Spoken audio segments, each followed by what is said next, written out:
When American Pickers star Frank Fritz died, fans mourned his loss. Now, a few months later, some are wondering what will happen to his massive antiques collection. Frank had been collecting antiques since he was a teenager, and he has a massive collection, and now fans have learned what will happen to it. American Pickers. What will happen to Frank Fritz's antiques? Frank Fritz had been collecting antiques since he was a teen and gathered up even more when he started working on American Pickers. He had his own antique store, one that continued to run even after his stroke. Now, his estate will deal with moving those items. There will be an auction to sell all of Frank's antiques now that he has died. Frank had a debilitating stroke 2 years ago and died on September 30.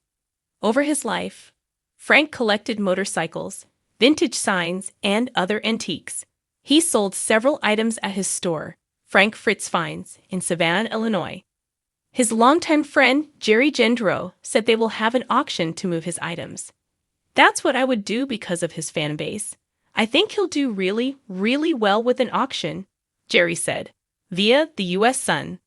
Some of the bikes will also be displayed at the store.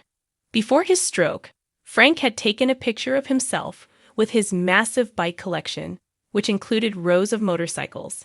Jerry also said the store won't close and will continue to operate as an antique store. The store opened 35 years ago. The conservatorship was planning to help out with selling some of the antiques before Frank died. However, they hadn't inventoried them yet and wanted to wait to see if Frank recovered so he could help select and price the items. American Pickers. Mike Wolfe was with Frank Fritz when he died. Fans have been concerned about Frank Fritz after American Pickers fired him from the series. It fractured his decades-long relationship with Mike Wolfe. The two had met as kids and had remained friends until the show came between them. However, the good news is that Frank and Mike made up before the end. Mike said he was visiting Frank whenever he was in town. He was also there with Frank when he died. According to Wolfe, he was holding Frank's hand and talking to him before he died. It was a sad but sweet moment as the two friends were together at the end of Frank's life. What are your thoughts on Frank Fritz's estate auctioning off his antiques? Is this a great chance for his fans to get a chance to have a piece of the American Pickers' history? Let us know your thoughts in the comments below.